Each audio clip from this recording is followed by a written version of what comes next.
It's better to give 2% than 100%. And this is the choice we face. I didn't even know that. Jesus Christ. Israelis are pissed at Bibi and Ben Gvir. Says, Mr. Prime Minister, go outside, face the media, and apologize. 1,000 people were murdered on your watch, sir. And where were you, Ben Gvir? You're the world champion in bullshitting. Where are you, Mr. Handgun on Twitter? We will never forgive you, never. שאלפי אנשים נרצחו במשמרת שלך, אדוני. אתה יכול לספר סיפורים עד מחר. ואיפה אתה, אדון צייצן בן גביר? אתה אלוף העולם. Dude, this is why I said, for the record, this is why I said I think that if they blow up the hostages that Hamas has currently, can you imagine? You're Israeli, okay? You know that your family member is currently being held hostage by Hamas, okay? Inside of Gaza, which they are, okay? And then the far right security apparatus literally says, "Oh, you're done. Like they're as good as dead. They're as good as dead. We're just gonna kill them by our own hands, or we're gonna keep bombing." Even after Hamas said, "Like we're gonna start executing hostages if you keep bombing Gaza." Okay, That's why I said I don't believe Israel will be the same after that. I know that there are a lot of people out there who want to kill all the Palestinians, but I still think that he has a lot to answer for, especially when one of the first moves that the IDF did, instead of securing the southern towns, was to start bombing Gaza. When your people are dying in the streets, okay? When your people are dying in the streets and and you can't even take back your precincts, and you immediately hit the one button that you know, which is like genocide Palestine button, okay, and you keep hitting it over and over and over again, that is an insane response, dude. It's like, oh shit, do we have to secure our own towns where our citizens are being killed? Wait, hold on, there's a journalist right there. Let me snipe him in the chest, because that's what I know best. Like, that's insane. What are you doing? That is not a state. That is basically, at that point, not a state that cares about its own citizens, a state that cares about anything but genocide, because Bibi Netanyahu doesn't care about anything but his own ass. That's all he gives a shit about. All he cares about is maintaining power. All he cares about is literally staying in power. Okay? Yeah, here is the former Israeli Defense Minister Moshe Ya'alon, who says, "I call on the opposition not to form an emergency government with Netanyahu, but to demand his resignation. He was warned several times. He did not let the chief of staff speak to the cabinet. There is no trust in him. How can you lead a people to war like this? Every hour he remains in office is a detriment to the country." Literally, like, he's not even good at doing the apartheid state at this point. Like even other people who are like, "Dude, what are you doing? Let's do the war." You can't even do the war. A leaked video from 2001 shows Israeli Prime Minister Netanyahu talking about how Israel intentionally strikes Palestinians painfully, how he deceived the U.S. to break the Oslo Accords, and how Americans will always support Israel if it faces backlash.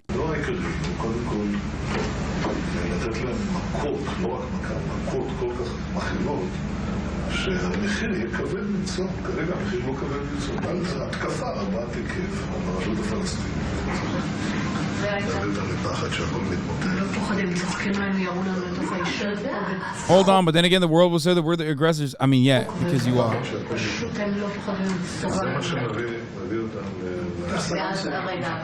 אבל אז השוק מהעולם יגיד מה אתם כובשים. אתה לא מפחד מהעולם, ביבי. במיוחד היום עם אמריקה, אני יודע מה זה אמריקה. אמריקה זה לא שאפשר להזיז אותו בקלות, להזיז לכיוון הנכון. America is something that you can easily maneuver and move in the right direction.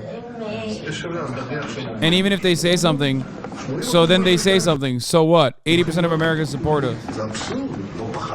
Because they don't show what he said in a 15-minute interview before this, that they attacked us so much we have to answer. Okay. Wait, I don't get it. So does that change the dynamic of this, or what? What's happening? I feel like ultra Zionists have one speed, you know, where they always go, it's a retaliation. He's saying we need to give reaction to Hamas, not innocent Palestinian people. Bro, he's not saying any of those things. The f*** are you talking about? He's currently talking about how we can do whatever the f*** we want. I don't know why you even still try to maintain the presence that, like, there is no genocidal appetite in Israel, or specifically the Israeli cabinet and the IDF. I don't know why you're still trying to maintain this appearance. This is in 2001, brother. What the f*** do you mean? He's talking about 2001. He said, I wasn't afraid to confront Bill Clinton. What happened with the Oslo Accords? The accords, which were ratified by the parliament, I was asked before the 1996 elections, will you fulfill them? I said yes, subject to reciprocity and minimizing pullouts. איך אני צמצם את הנסיגה? אני... There was no Hamas in 2001 in Gaza. Yes, I know there was. They just weren't as Hamas existed at the time. It was just like incredibly marginal, nowhere near as popular as or as organized as it is now. They were just a party. I give my own interpretation that will allow me to stop the race back towards the 1967 borders. What? Why do you completely discredit the possibility of Netanyahu ignoring the warning on purpose to be able to retaliate? They're speeding up the displacement right now at the cost of a few Israeli lives. Because they don't need that. They don't need 1,000 Israelis to die and also in an embarrassing fashion. Like a lot of those guys were IDF. You know what I mean? IDF commanders and shit. They don't need all of that to get Israel on board. It's 1,000 Israelis. That's a lot of fucking people. I do not think that they purposely ignored, and more so, I believe the Israeli argument itself. Here it is. First, they said, no, Egypt did not actually warn us. And now Channel 13 is confirming that the warnings came from Egypt, including confirmation from Israel. But the wording is, of course, already the wording of the Commission of Inquiry that will be established. The Egyptians warned of something happening in Gaza, but something happening in Gaza can be interpreted in many ways, so they say in Israel. And I believe them when they say that. I don't think that they took us seriously because they were like, we have the best border security. So much so that we can move our resources around. We can focus on protecting Ben-Gvir's psychotic, bloodthirsty settler monsters out there, you know, so they can spit on Christian tourists as much as they want to without having it be considered a fucking hate crime or kill as many Palestinians in the West Bank as we want. It was hubris, okay? It was fucking hubris. They had grown far too comfortable thinking that no such operation could ever happen. But I also define them as the entire Jordan Valley for me is a military facility. Yes, like the Beit She'an Valley. You see, go figure. But then there was a question of who will define these military facilities. I received a letter from the Secretary of State Warren to me and to Arafat at the same time, saying that Israel and Israel alone will define the military facilities, their locations and size. Now, they didn't want to give me this letter, so I refused to ratify the Hebron Accords of 1997. I stopped the government meeting and I said, I won't sign. And only when the letter has arrived during that meeting, to me and to Arafat, I signed the Hebron Accord. It's better to give 2% than 100%. And this is the choice we face.